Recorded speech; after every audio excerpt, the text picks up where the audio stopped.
May the words of my mouth and the meditations of our hearts be acceptable in your sight, O Lord, our strength and our Redeemer. Amen.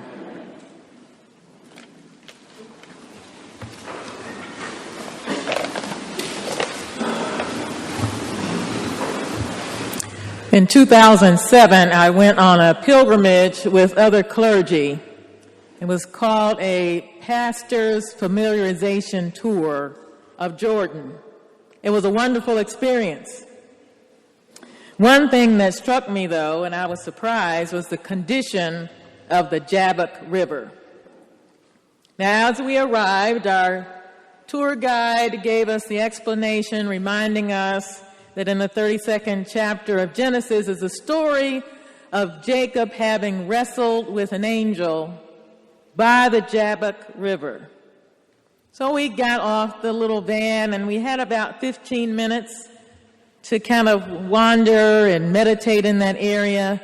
But then when I looked at the water, I noticed that there were some foamy suds in the water. So of course I like to ask questions. So I said, what is that? So the guide said, oh, that's a residual foam from the carbon beverage factory that's upstream. So there were these bubbles in the river. Along the area, it was kind of like a park, there was trash. And I was just really somewhat amazed at the condition of that holy site. And I wondered why someone had not offered to introduce better manufacturing processes that would eliminate that type of pollution in that river. Now, the genesis of my own personal awareness and care for the environment can be traced back to my childhood. In the 1970s, there was an energy crisis. And I remember my father talking about having to sit for a long time to get gas, and then a time or two when we had to drive around looking for a gas station that was far away from where he was accustomed to getting gas. So at the same time in elementary school, the concern for the environment was introduced in our classrooms. We were taught that littering was taboo, and we were asked to imagine what our communities might look like if everyone just threw trash on the ground, out the window of the car. You're walking along, you have a candy bar, you finish, just throw your trash or your cup down. One of the things they did is they provided us with a little trash bag that was green and it had white lettering and it said pitch in.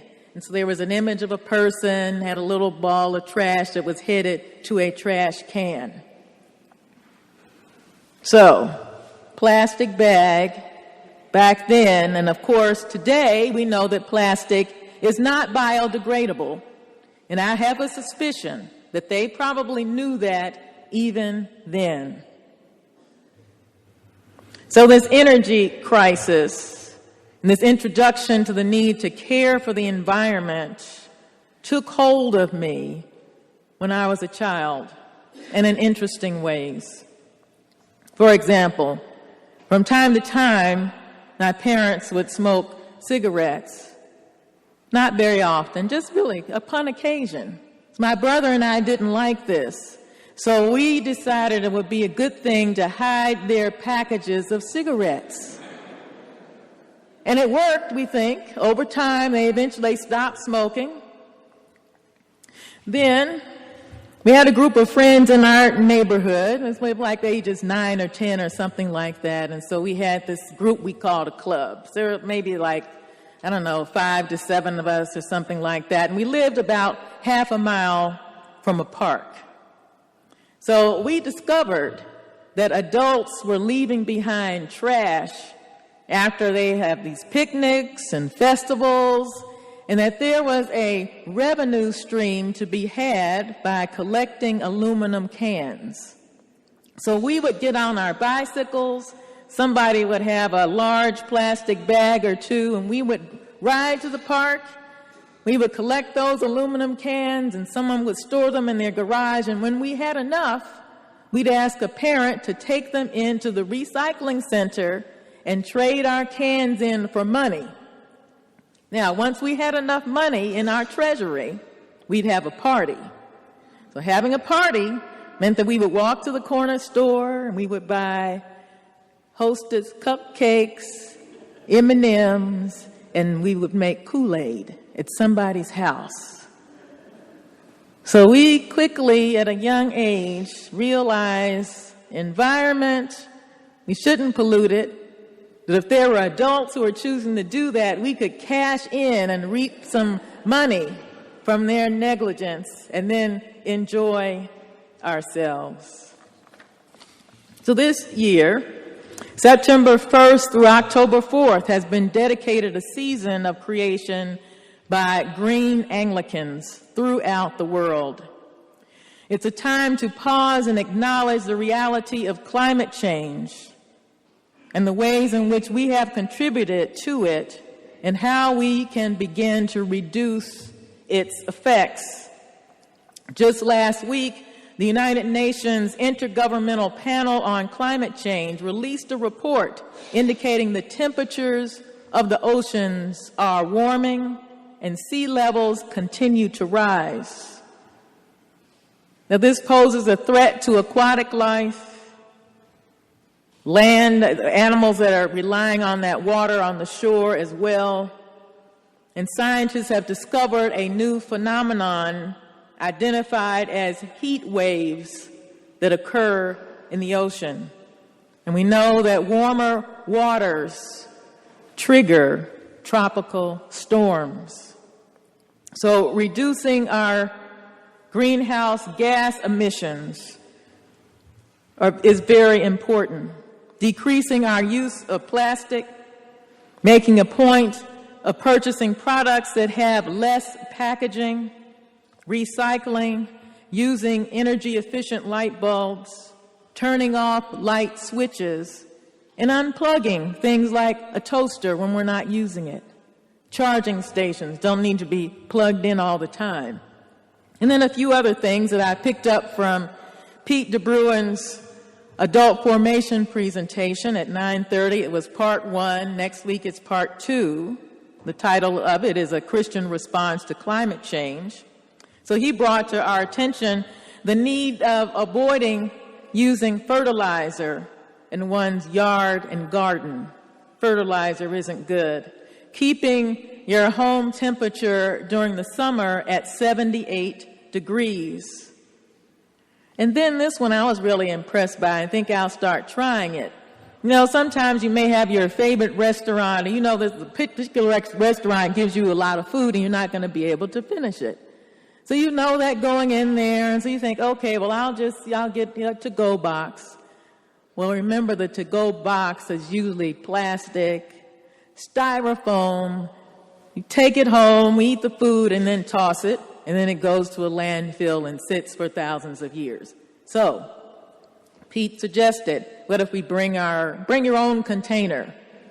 Bring your own plastic reusable container from home into the restaurant. It doesn't have to be on the table. It can be down in a little discreet area.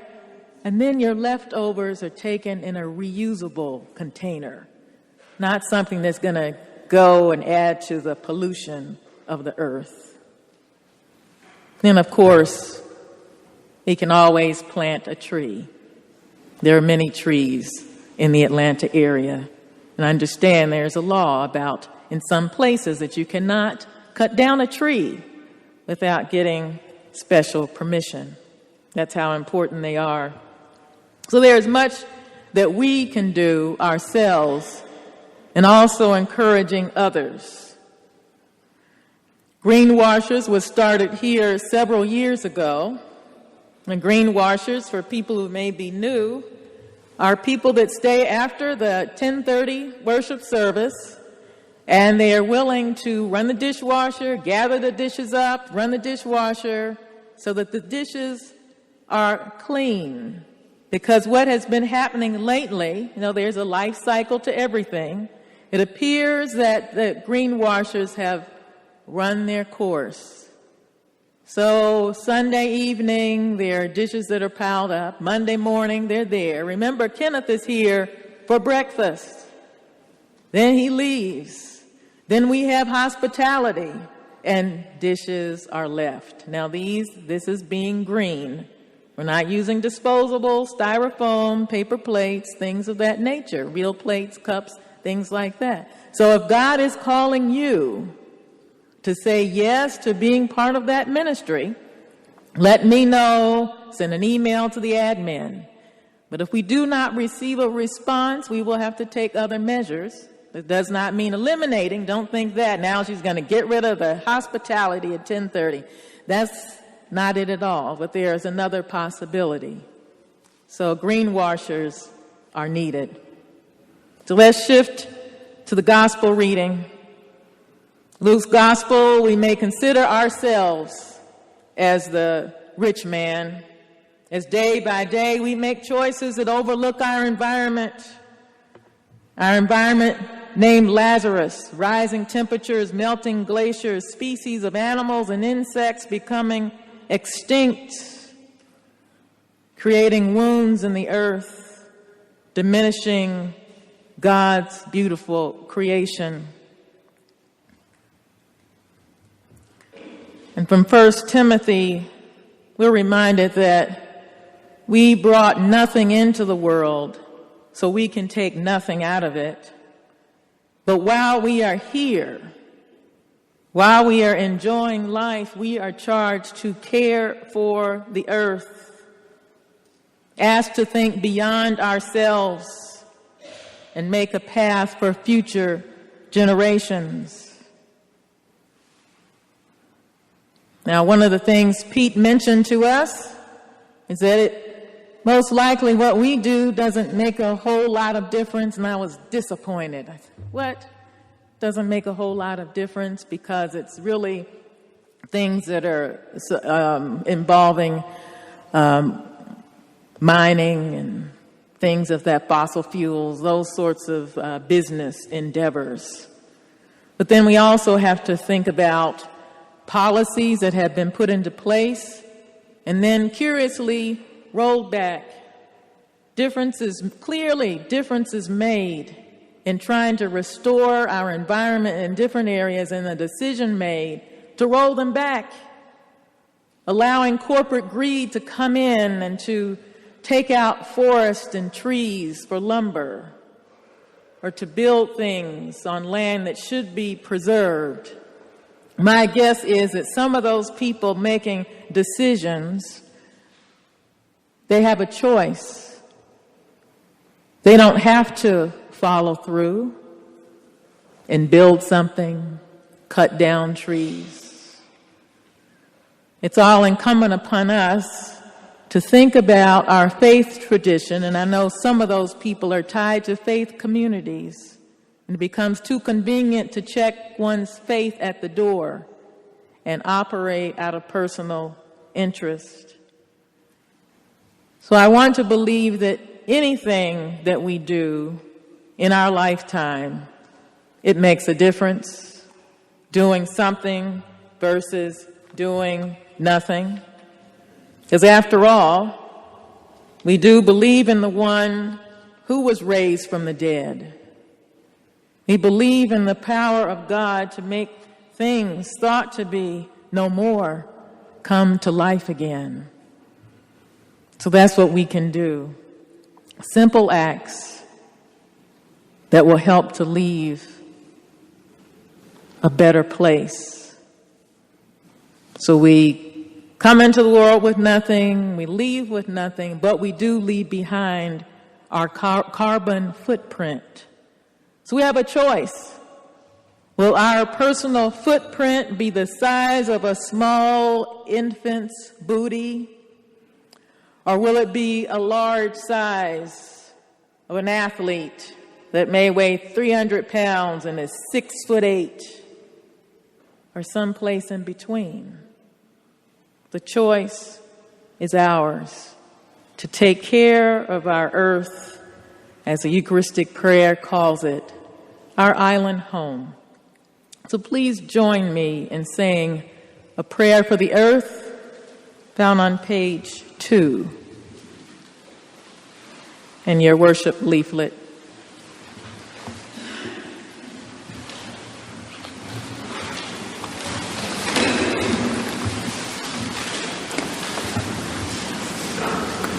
We pray with the earth and with each other to bring new life to the land, to restore the waters, to refresh the air.